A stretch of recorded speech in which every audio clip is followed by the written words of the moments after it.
আমি গতকালকে খুব চিন্তিত, এই জন্য চিন্তিত ছিলাম যে আসলে বাংলাদেশে কি কোনো আইনমন্ত্রী নাই?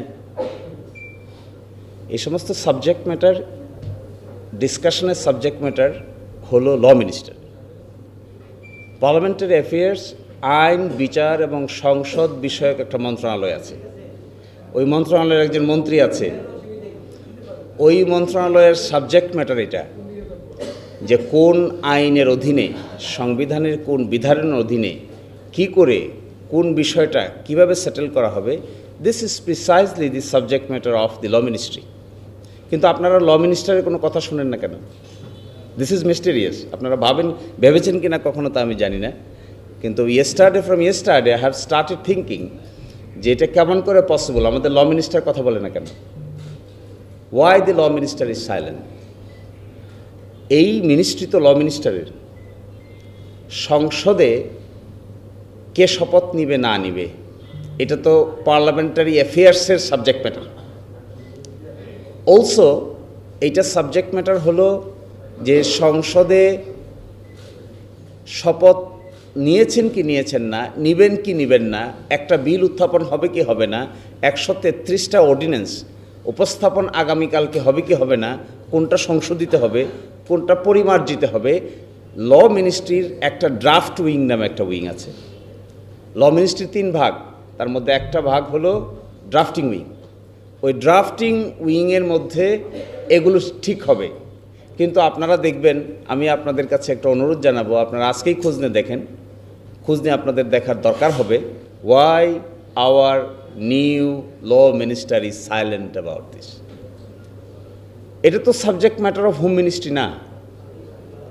হোম মিনিস্ট্রির সাবজেক্ট ম্যাটার তো এগুলো না। হোম মিনিস্ট্রির সাবজেক্ট ম্যাটার হলো পুলিশ, হোম মিনিস্ট্রির সাবজেক্ট ম্যাটার হলো ইমিগ্রেশন, হোম মিনিস্ট্রির সাবজেক্ট ম্যাটার হলো ল এনফোর্সমেন্ট এজেন্সিস, কীভাবে আইন শৃঙ্খলা বজায় থাকবে, that is what is the subject matter of the law ministry, home ministry. কিন্তু আমরা দেখতে পাচ্ছি যে এই ডিসকাশনটা এখানে হচ্ছে না। আর আগে আমি যেটা পড়ে শোনালাম, কালকে এক জায়গায় মন্তব্য শুনেছি আমি টেলিভিশনে, যে বলা হয়েছে জুলাই সনদ বাস্তবায়ন আদেশ কি পুংলিঙ্গ না স্ত্রীলিঙ্গ এটাই নাকি বোঝা যাচ্ছে না। এর আগে তিনি বলেছেন, তার আগে কথাটা ছিল এটা, যে জবরদস্তিমূলক মার্শাল লয়ের মতো কোনো আইন করলেই তো হবে না, জুলাই সনদটা মাস্কুলিন না ফেমিলিন তাই তো বুঝতে পারি না। আচ্ছা, মার্শাল ল কি ওনারা করেন নাই? বাংলাদেশে মার্শাল ল প্রথম কে জারি করেছে? ওই মার্শাল লর বেনিফিট কে নিয়েছিল? 5ম সংশোধনী সংবিধানের কে পাশ করেছে? এই প্রশ্ন তো ওনাদেরকে জিজ্ঞাসা করা উচিত। 5ম সংশোধনী তো আপনারাই করেছেন, আপনারাই তো মার্শাল ল জারি করেছেন, আপনারাই তো বলছেন সংবিধান স্থগিত, আপনারাই তো 5ম সংশোধনী পাশ করে বলেছিলেন তখন যে এত সালের এতদিন থেকে এতদিন পর্যন্ত যা কিছু করা হয়েছে তা বাংলাদেশের কোনো আদালতে প্রশ্ন উত্থাপন করা যাবে না। তো ওগুলো ভালো ল ছিল? ওটা পুংলিঙ্গ ছিল না স্ত্রীলিঙ্গ ছিল? ওই 5ম সংশোধনীর নাম কি পুংলিঙ্গ না স্ত্রীলিঙ্গ? আপনারা জিজ্ঞাসা করেন, মাস্কুলিন না ফেমিনিন? এটাও তো জিজ্ঞাসা করা উচিত। যে প্রক্লেমেশন দিয়ে সংবিধান সংশোধন করা হয়েছিল 1977-এ, ওই ফার্স্ট প্রক্লেমেশন অফ 1977 ওটা কে জারি করেছিল? তখন শহীদ প্রেসিডেন্ট জিয়াউর রহমান যে জারি করেছিলেন, ওটা কি সংবিধান সংশোধন মার্শাল ল প্রক্লেমেশন দিয়ে সংবিধান সংশোধন করলেন কেমন করে? এরপরে কেন আবার 5ম সংশোধনী পাশ করতে হলো?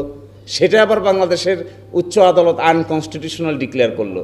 আমার মনে হয় বিএনপি বা সরকার বেমালুম ভুলে গেছে যে দেশে একটা অভ্যুত্থান হয়েছিল।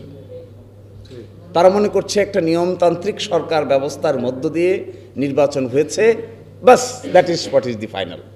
কিন্তু তারা একেবারে বেমালুম কি করে ভুলে যায় যে এই দেশের মানুষ রক্ত দিয়েছে। এখনও ট্রাইব্যুনালে সাক্ষী দিতে আসে, মাঝে মাঝে গেলে দেখা যায় কারা সাক্ষ্য দিতে আসে, কিন্তু তাদের মাথায় এটা নাই।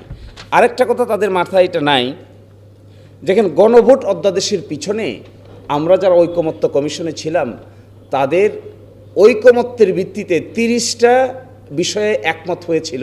এটা গণভোট অধ্যাদেশের পিছনে শিডিউল আকারে আছে। আদালতে গিয়ে একটা ফরমায়েশি মামলা করাইছে, ফরমায়েশি মামলা করে ওখানে রুল নিয়েছে যে ঐকমত্যের ভিত্তিতে যে 30টা বিষয় ঠিক করা হয়েছিল এইটাও নাকি কেন অসাংবিধানিক ঘোষণা করা হবে না, এই মর্মেও আদালত রুল দিয়েছে।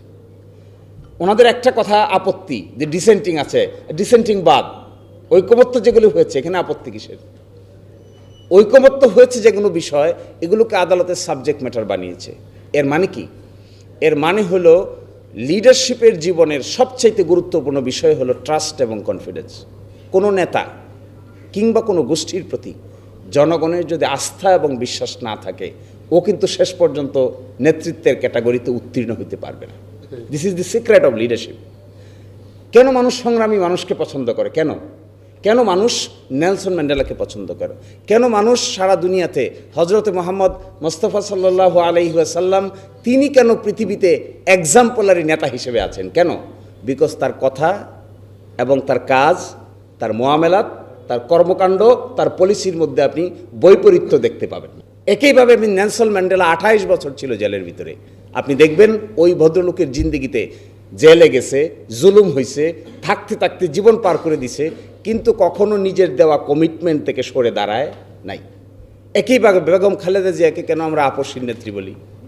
Because she suffered A lot but she did not compromise. এখন এসে আমরা কি বিপদে পড়েছি? তার দল সরকার গঠন করার আগে যা বলেছে, একসাথে মিলে আমরা যা আলোচনা করলাম, সরকার গঠন হওয়ার পরে কিংবা নির্বাচনের পরেই 180 ডিগ্রি অ্যাঙ্গেলে পোল্ট্রি মারছে। এই যে 180 ডিগ্রি অ্যাঙ্গেলে পোল্ট্রি মারার পরে আমরা জানা এখানে আলেম ওলামা, দেশের বিখ্যাত জ্ঞানী গুণীজন এখানে বসে আছেন, তাদের মনোজগতে আর আস্থা বিশ্বাসের জায়গাটা তো আগের মতো নাই। আপনি কি করে এটা ফিরে আনবেন?